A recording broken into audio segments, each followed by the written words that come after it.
എല്ലാ പ്രിയപ്പെട്ടവർക്കും ക്രിസ്തുയേശുവിൻ്റെ നിസ്തുല നാമത്തിൽ സ്നേഹവന്ദനം.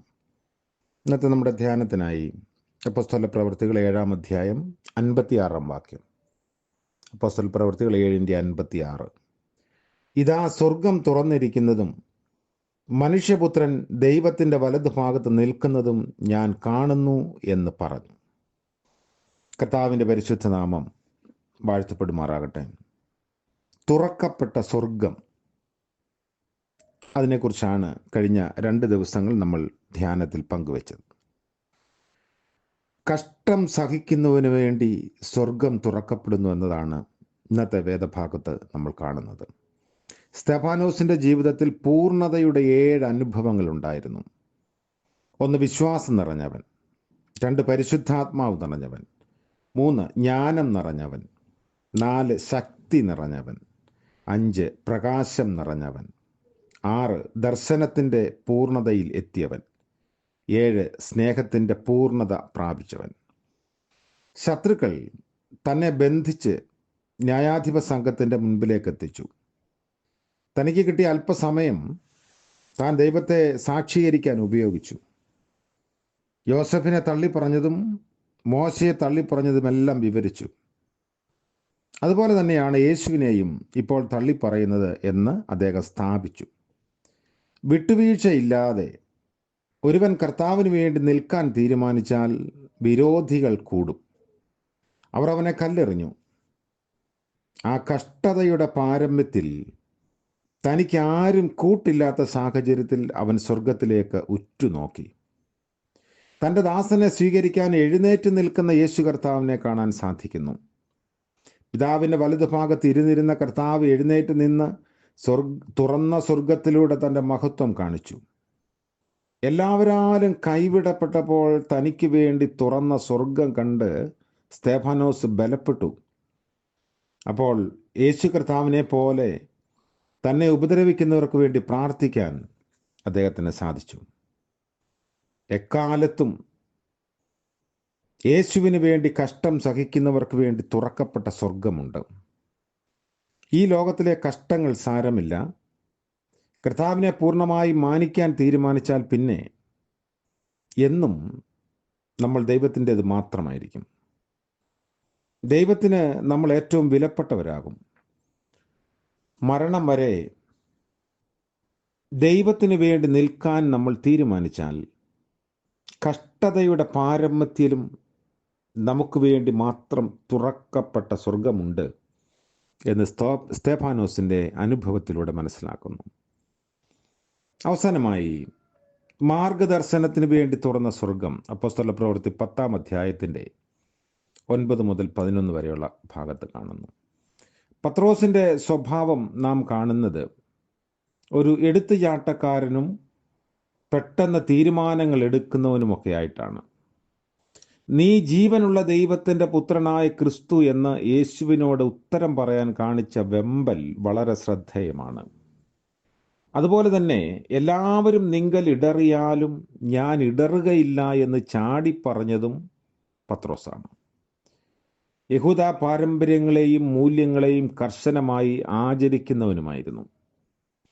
കൂടെയുള്ളവരെ ഓർത്ത് തൻ്റെ ധാരണകളെ ക്രമീകരിക്കാനും തനിക്ക് മടിയില്ലായിരുന്നു. ജാതികളോട് ഇടകലരാൻ മടിയുള്ളവനായിരുന്നു. എന്നിട്ടും വിജാതീയനായ കൊർന്നല്യോസിൻ്റെ ഭവനത്തിൽ സുവിശേഷം അറിയിക്കാൻ ദൈവം തിരഞ്ഞെടുത്തത് പത്രോസിനെയായിരുന്നു. അതുകൊണ്ട് അവൻ ഒരുക്കപ്പെടേണ്ടത് അത്യാവശ്യമായിരുന്നു. സ്വർഗം തുറന്ന് ഒരു പ്രത്യേക ദർശനം പത്രോസിന് ദൈവം നൽകി. ദൈവം ശുദ്ധീകരിച്ചത് മലിനമെന്ന് വിചാരിക്കരുത് എന്നുള്ള ബാലപാഠം പത്രോസിനെ ദൈവം പഠിപ്പിച്ചു. കൊർന്നല്യോസിൻ്റെ പ്രാർത്ഥനയും ധർമ്മവും ദൈവസന്നിധിയിലെത്തി. എങ്കിലും യേശുവിനെ കൂടാതെ രക്ഷ പ്രാപിക്കാൻ തനിക്ക് പറ്റില്ല എന്ന യാഥാർത്ഥ്യം അവനെ ഗ്രഹിപ്പിക്കാൻ പത്രോസിനെ ദൈവം തിരഞ്ഞെടുത്തു. പരിശുദ്ധാത്മാവ് പ്രാപിച്ചവനെങ്കിലും പത്രോസ് ഒരു യഹൂദൻ്റെ സ്വതവേയുള്ള എല്ലാ ഇടുങ്ങിയ ചിന്താഗതികളും ഉള്ളവനായിരുന്നു. ദൈവം ഒരേ ദർശനം 3 പ്രാവശ്യം കാണിച്ചു കൊടുത്തു. ദൈവം ശുദ്ധീകരിച്ചതിനെ മലിനമെന്ന് വിചാരിക്കരുത് എന്ന് ഉറപ്പിച്ചു കൊടുത്തു.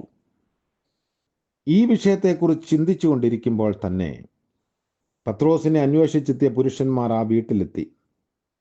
പിന്നീട് അങ്ങോട്ട് ഒരു അനുഗ്രഹിക്കപ്പെട്ട ശുശ്രൂഷയാണ് ദൈവം പത്രോസിന് നൽകിയത്.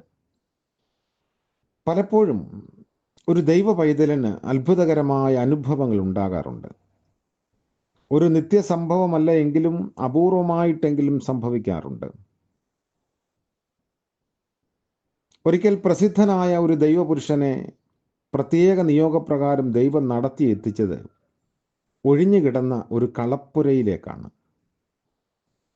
എന്നിട്ട് പ്രസംഗിക്കാൻ ഒരു തീപ്പൊരി പ്രസംഗം തൻ്റെ നാവിൽ ദൈവം കൊടുത്തു. ഒന്നും മനസ്സിലാകാതെ അദ്ദേഹം അമ്പരന്നെങ്കിലും ദൈവിക നടത്തിപ്പിനെക്കുറിച്ച് നല്ല നിശ്ചയമുള്ളതുകൊണ്ട് ദൈവത്തെ അനുസരിച്ചു. ആത്മഹത്യ ചെയ്യാനായി കളപ്പുരയിൽ ആ സമയത്ത് ഒരു പുരുഷൻ വന്നിരുന്നു. അയാൾ ഒളിച്ചിരുന്ന ആ പ്രസംഗം കേട്ട് മാനസാന്തരപ്പെട്ടു. ഒരു ആത്മാവിൻ്റെ വില സർവ്വലോകത്തെക്കാളും വിലയേറിയതാണെന്ന് തിരുവചനം പഠിപ്പിക്കുന്നു. മാർഗദർശനത്തിനായി സ്വർഗം തുറക്കപ്പെട്ടു. അതന്നും ഇന്നും ഒരു യാഥാർത്ഥ്യമാണ്. പുതിയ ദിനത്തിൻ്റെ പ്രഭാതം, ഒരു വർഷത്തിൻ്റെ ഏറ്റവും അവസാന ദിനത്തിൻ്റെ പ്രഭാതത്തിലാണ് നമ്മൾ നിൽക്കുന്നത്. കഴിഞ്ഞ ഒരു വർഷം അത്ഭുതകരമായി ദൈവം നമ്മളെ നടത്തി. ഒരു പക്ഷേ നമ്മൾ ആഗ്രഹിച്ചതെല്ലാം ലഭിച്ചു എന്ന് വരില്ല, എങ്കിലും നമ്മുടെ അർഹതയേക്കാൾ ഉപരിയായി ദൈവം നമ്മളെ മാനിച്ചു എന്ന് തിരിച്ചറിയുക. ചോദിക്കുന്നതിലും നനയ്ക്കുന്നതിലും അത്യന്തപരമായ നന്മകൾ നൽകുന്ന ദൈവം പുതിയ വർഷത്തിലേക്ക് പ്രവേശിപ്പാനുള്ള കൃപ നമുക്ക് നൽകട്ടെ. നമുക്ക് വേണ്ടി തുറക്കപ്പെട്ട ഒരു സ്വർഗമുണ്ട്.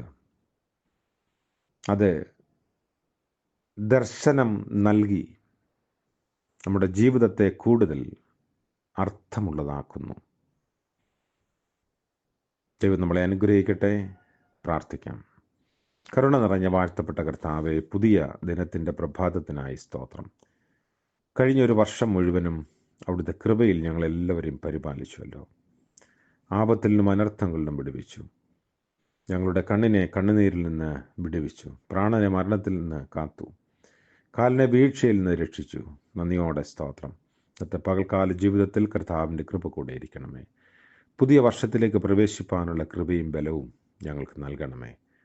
ഇന്ന് ജന്മദിനം ആഘോഷിക്കുന്ന പ്രിയപ്പെട്ടവരെ ഓർത്ത് പ്രാർത്ഥിക്കുന്നു. വിവാഹ വാർഷികം ആഘോഷിക്കുന്നവർക്ക് വേണ്ടി പ്രാർത്ഥിക്കുന്നു.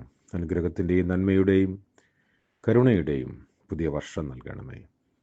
യേശു മശീഹ മൂലം പ്രാർത്ഥന കൃപയോടെ കേൾക്കുമാറാകണമേ. ആമേൻ. ത്രിയേക ദൈവത്തിൻ്റെ കൃപയും കരുതലും നാം എല്ലാവരോടും കൂടെ എന്നും എന്നേക്കും ഉണ്ടായിരിക്കുമാറാകട്ടെ. ആമേൻ.